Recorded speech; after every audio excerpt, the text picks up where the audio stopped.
તેને પણ અહીંયા યાદ કરવા ઘટે, કારણ કે આપણો ભારત દેશ 15મી ઓગસ્ટ 1947 ના રોજ આઝાદ થયો ત્યારે જે રાજનેતા તેને લાગ્યું કે આપણે આપણા દેશ ચલાવવા માટે કાંઈક બંધારણ હોવું જોઈએ, કાંઈક નીતિ નિયમો હોવા જોઈએ, અને તે નીતિ નિયમો ઘડવા માટે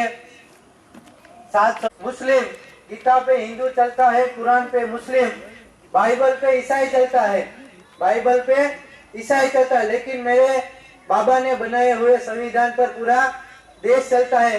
तो આપણે સૌ બાબા સાહેબનું જે કંઈ વક્તવ્ય છે તે નીતિનના શબ્દોમાં સાંભળીશું। બાબા સાહેબ આંબેડકરે પ્રકાશિત કરેલા વિવિધ સામાજિક વિશે જણાવવા માંગુ છું, તો આપ સૌ શાંતિથી સાંભળો તે મારી આશા। શિક્ષિત બનો અધિકાર અને માંગણીઓ હતી, તેમની ભાષાશૈલી શિક્ષણ બજારની વિવેચનાત્મક હતી। સમાજના વિકાસ માટે ચેતના અને જાગૃતિ ફેલાવવા માટે પોતાનું સામાજિક હોવું જરૂરી હતું। આથી તેઓએ સામૂહિક ચલાવવા માટે શરૂ કર્યું, પરંતુ બાબા સાહેબની આદિથી ઘણી નબળી હતી। બાબા સાહેબ સામૂહિક ચલાવવા માટે સાહુજી મહારાજને મળ્યા। સાહુજી મહારાજે 28,000 રૂપિયાની સહાય કરી। ત્યારબાદ બાબા સાહેબે મૂકનાયક નામનું પાક્ષિક શરૂ કર્યું। 31 જાન્યુઆરી 1920ના દિવસે મૂકનાયકનો પ્રથમ પગડ થાય છે। ત્યારબાદ બાબા સાહેબ વધુ અભ્યાસ માટે 5 જૂન 1920ના દિવસે વિદેશ ગયા। તે સમય દરમિયાન મૂકનાયક ચલાવી શકાય નહીં। વિદેશમાંથી વધુ અભ્યાસ કરીને ભારત પરત આવ્યા બાદ રૂઢિવાદીઓના ટીકાઓનો જવાબ આપવા માટે પોતાનું સમાચાર પત્ર હોવું જરૂરી હતું। આથી 3 એપ્રિલ 1927ના રોજ બહિષ્કૃત ભારત નામનું પાક્ષિક ચલાવવામાં આવે છે। ત્યારબાદ બાબા સાહેબ પણ નીડર પત્રકાર તરીકે ઓળખી શક્યા છીએ। તેઓએ આર્થિક તંગી હોવા છતાં તેઓએ પુસ્તકોની ગ્રંથોની ખરીદી કરી, તેમાંથી જ્ઞાન મેળવ્યું અને જગતને દીધું। આટલું કહી મારી વક્તવ્ય પૂરું કરું। જય હિન્દ, જય ભારત। લોકો ભૂખ્યા રહે છે ને ઉપવાસ કરી રહ્યા છે। શું કામ? મહારાજ ભાવ વધી રહ્યા છે। મને એક વિચાર આવ્યો છે, આજથી આપણા રાજ્યમાં બધી જ વસ્તુ સરખા ભાવે મળશે ને ન્યાય પણ બધીને સમાન જ આપવામાં આવશે। જાઓ દંડેરો પીટાવી ગયો। જેવી આજ્ઞામાં।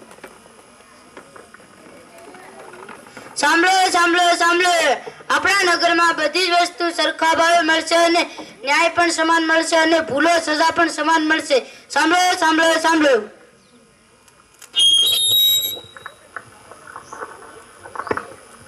અરે ગુરુજી, આયા તો બધા ભાવ સમાન મળશે, આપણે અહીં રોકાઈ જઈએ। અરે એવું કઈ હોતું હશે? હા ગુરુજી। પેલા તું તપાસ તો કર। ગુરુજી, હું નગરમાં થોડી મીઠાઈ લઈને આવ્યો છું હમણાં। વાળી મીઠાઈ દે, આપણે અહીં રોકાઈ જઈએ। પણ છેલ્લા મને લાગતું નથી કે અહીંના રાજા અને પ્રજા બે અને અહીં બુદ્ધિ હોય। અરે ના ના ગુરુજી, એવું કઈ હોતું જ નથી, અહીંયા આપણે રોકાઈ જઈએ। હું તમને સાચું કહું છું। છેલ્લા તું ખાવાની લાલચ રાખમાં કે તું ફસાઈ જઈશ। અરે ના ના ગુરુજી, કઈ ફસાવા વાળી વાત જ નથી। ઠીક છે, ત્યારે તો તું રે અને હું જાઉં। ભલે ગુરુજી। પણ શેતી ધ્યાન રાખજે। હા ગુરુજી। પૈસા હતા એ બધા વપરાઈ ગયા છે, હવે આપણે શું કરશું? ભાઈઓ, આપણે નાની ચોરી કરવા કરતા મોટી ચોરી કરીએ તો આપણા ઘરમાં પૈસા જ પૂરા ન થાય। બાપુજી, આપણા નગરમાં કોના વધારે પૈસા છે? નગર શેઠને ત્યાં વધારે પૈસા છે। તો ભાઈઓ, આપણે આજ ના રાતે ચોરી કરવા જશું। તો જાઓ, અને આપણે કાલે પછી બીજે ગામ જઈશું। હા ભાઈઓ, હા। ઝાર રાખીને જજો।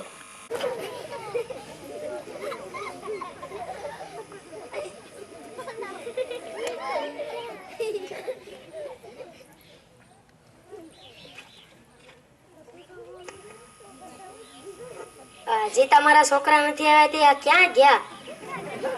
હાઈજાદી ના ગયા તા, અચાનક બપોર થઈ ગયું। હાલ હું ગોતવા જાઉં।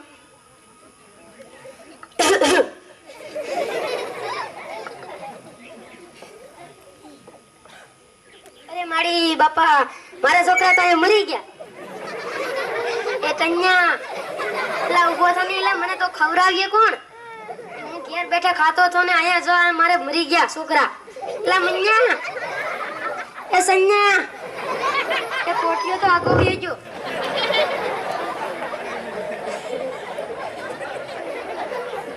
રાજા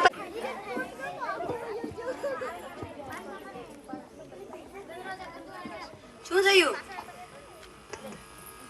મારા ચારેય છોકરા ચોરી કરવા ગયા હતા અને દિવાલ પડી માથે અને મરી ગયા. તે કોનું મકાન હતું? તે નગર શેઠનું મકાન હતું. તમે સાઈડમાં આવો. સિપાઈ અહીંયા આવો. પેલા નગર શેઠને તેના ઘરેથી પકડીને લાવો. જી મહારાજ.